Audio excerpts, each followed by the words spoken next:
Ahora vamos a ver la enfermedad periférica arterial, los modos de definición, etiología, factores de riesgo, patofisiología, cuadro clínico y exploración física, diagnóstico diferencial, diagnóstico y tratamiento. Entonces, enfermedad periférica arterial vamos a tener una disminución del flujo de sangre hacia las extremidades inferiores, principalmente. Y la etiología es por la formación de la placa de ateroma. Entonces, factores de riesgo van a ser todos los factores que predisponen a que el paciente desarrolle la placa de ateroma, que ya lo vimos de forma súper extensa en los videos anteriores, pero básicamente es la edad, fumar, si el paciente tiene diabetes mellitus, hipertensión y la hiperlipidemia. Y cosas acompañantes como el sexo, si la paciente está en la posmenopausia y así. Ahora, patofisiología aquí está la arteria que le da sangre a las extremidades inferiores. Y tanto en reposo como en ejercicio, la sangre que pasa por esta arteria, que no está estenosada o que no tiene placa de ateroma, es suficiente para suplir la demanda de sangre o la demanda de oxígeno de la extremidad inferior, tanto en reposo como en ejercicio. Pero si tenemos un paciente que tiene la arteria y tiene placa de ateroma, entonces digamos esta es la placa de ateroma, cuando la placa de ateroma ya está tan grande, vamos a tener una disminución del flujo sanguíneo, o sea, va a haber menos sangre que le llega a la extremidad inferior. Y puede ser que en reposo, aunque es menor sangre, sea suficiente para suplir la demanda de oxígeno a la extremidad inferior cuando estamos en reposo. Pero cuando el paciente entra en ejercicio, puede ser que esta sangre ya no sea suficiente para suplir el aumento de demanda de oxígeno que se da al momento de hacer ejercicio. Entonces los síntomas se presentan cuando el paciente está haciendo ejercicio. Puede ser hacer mucho ejercicio, puede ser nada más estar caminando, o puede ser cuando el paciente está bajando como una colina, o nada más está caminando ciertas cuadras, por ejemplo. Entonces, la sangre que pasa por aquí puede ser que sea suficiente para suplir la demanda de oxígeno en reposo, pero en ejercicio, que hay un aumento de demanda de oxígeno, este poco flujo ya no va a ser suficiente. Y puede empeorar aún más. Puede ser que tengamos la arteria, está la placa de ateroma, y la placa de ateroma ya está tan grande que vamos a tener muy poco flujo de sangre, y muy poco flujo de sangre puede ser que ya ni sea suficiente para suplir la demanda de oxígeno en reposo, y pues obviamente entonces menos en ejercicio. Entonces el paciente va desde tener dolor con la caminata, con el ejercicio, hasta tener dolor en reposo, que es este caso, hasta tener dolor en reposo, y puede ser incapacitante. Ese es cuadro clínico. Y de la exploración física, vamos a encontrar, como tenemos menos sangre que está pasando por la arteria, vamos a tener muerte de los folículos pilosos y de las glándulas sudoríparas. Entonces vamos a tener pérdida de glándulas, vamos a tener pérdida de folículos, y esto se va a presentar como ausencia de folículos, y la piel va a tener color rosa como brillosa y suave. Esto va a ser de la exploración física. Entonces, ausencia de folículos pilosos y pérdida de glándulas sudoríparas.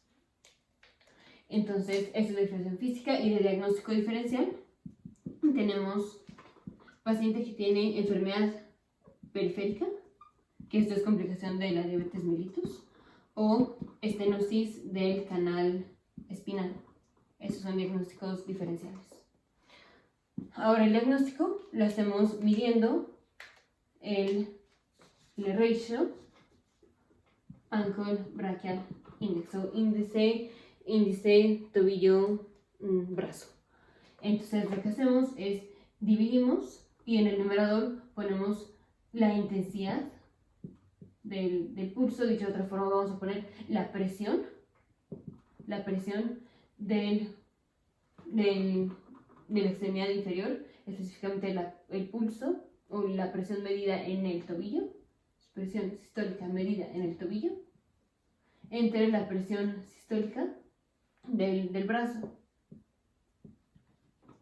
Y lo normal es que esto, la presión sistólica en el tobillo entre la presión del brazo, vaya entre 0.9 y 1.4. Algunos dicen 0.9, otros dicen 1.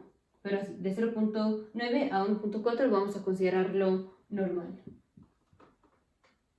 Y en general es más la presión sistólica que tenemos en el tobillo, o sea, en las extremidades inferiores, que en las extremidades superiores por el hecho de la gravedad. Y si es el caso de que el índice en tobillo-brazo es menos de 0.9, eso indica que el paciente tiene enfermedad periférica arterial. Aquí puse mal, aquí es neuropatía periférica. Neuropatía periférica. Y si es el caso de que está aún más grave, o sea, menos de 0.4, no es nada más que el paciente tenga enfermedad periférica arterial, sino que el paciente puede ya tener gangrena. Gangrena va a ser, ya tenemos muerte de la extremidad inferior, ya tenemos isquemia, esto indica isquemia de la extremidad inferior. Y si es el caso de que es más de 1.4, esto no es posible que sea más de 1.4, o sea, sí, pero esto lo que indica es que tenemos una arteria que está bastante rígida, dicho de otra forma, una arteria que no se está pudiendo comprimir, y entonces, si no se está pudiendo comprimir, hay que poner más fuerza, bueno, en el tobillo, pero hay que poner más fuerza, y entonces nos va a salir una presión más elevada. Si este número aumenta, el cociente total va a estar elevado, o sea, va a ser más de 1.4. Entonces, si la arteria está rígida, hay que poner más presión para comprimirla, dándonos un valor de más de 1.4. Y si este es el caso de que el valor es más de 1.4, no vamos a agarrar esa arteria, del tobillo. Podemos hacer el índice de los dedos del pie al brazo. Entonces, medimos el pulso en los dedos del pie, o bueno, la presión en los dedos del pie, que de hecho es un mejor estimado de cómo está la isquemia en las extremidades inferiores. Entonces, con eso hacemos diagnóstico. Básicamente, no necesitamos ningún otro estudio y no hay estudios o pruebas de tamiz, en parte porque si ya el paciente tiene enfermedad periférica, no es una patología grave y no va a mejorar la mortalidad. Vamos a mejorar la función, pero la mortalidad no va a cambiar. Solo si es el caso de que al paciente le vamos a hacer intervención endovascular o intervención quirúrgica. En este caso hacemos una angiografía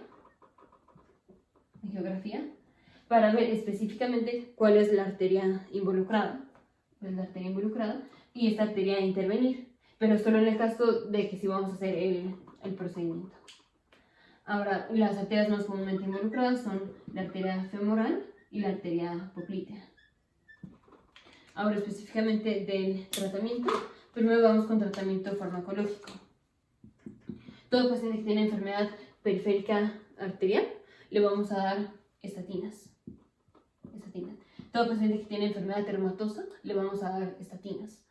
Entonces, estatinas, y tratamos de que la cantidad de colesterol LDL sea menos de 70 miligramos por decilitro. Si la LDL es más de 100 miligramos por decilitro, vamos a dar estatinas. Damos aspirina, porque es un antiplaquetario. También podemos dar clopidogrel,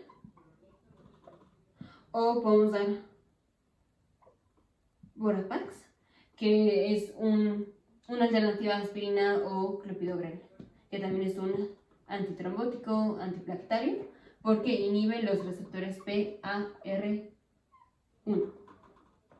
La razón por la cual estamos dando aspirina y clopidogrel es la misma razón por la cual a los pacientes que tienen enfermedad coronaria les damos aspirina. Esto es porque si es el caso de que se llega a romper la placa de ateroma, se va a formar un trombo compuesto de plaquetas y fibrina. Un trombo.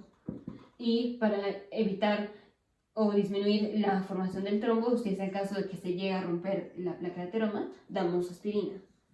Entonces, si al paciente se llegara a romper la placa de ateroma y lo detectamos, ¿qué le daríamos? Le daremos aspirina.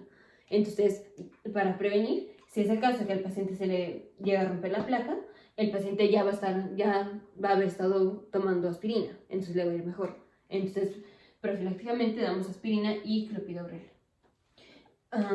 Se han hecho estudios o han habido concerns, o sea, preocupaciones de que se les den los betabloqueadores a estos pacientes, pero sí se pueden dar los betabloqueadores. Si es metoprolol, por ejemplo, metoprolol o bloqueadores beta 1, sí se les puede dar. Si es un paciente, digamos, que tiene falla cardíaca o por enfermedad isquémica, digamos, para disminuir la frecuencia cardíaca o por lo que sea, le tenemos que dar los betabloqueadores, sí se pueden dar los betabloqueadores.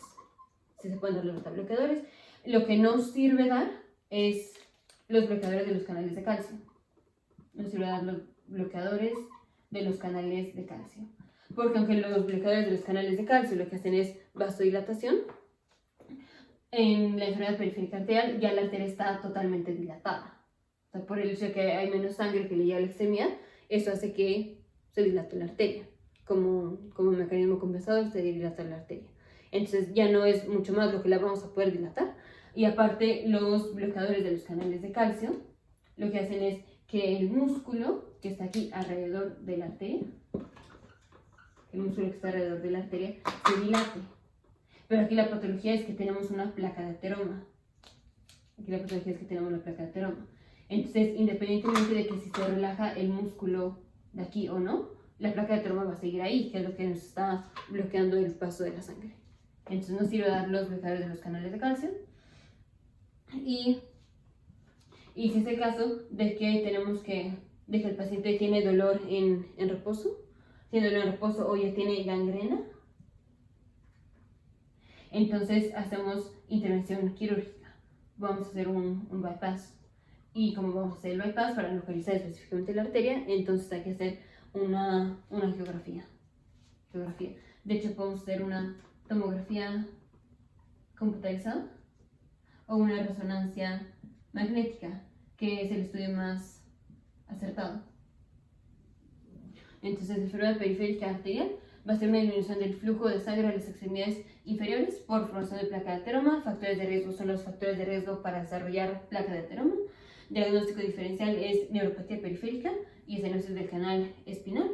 El cuadro clínico es dolor al caminar, al hacer ejercicio, que puede progresar hasta dolor en reposo, que puede progresar a gangrena, isquemia de la extremidad inferior, sin folículos pilosos en la región alterada o en la región afectada, y piel brillosa suave. Pérdida de glándulas sudoríparas. El diagnóstico es con la relación presión sistólica del tobillo entre presión sistólica del brazo. Lo normal es de 0.9 a 1.4. Si es menos de 0.9 tiene la enfermedad.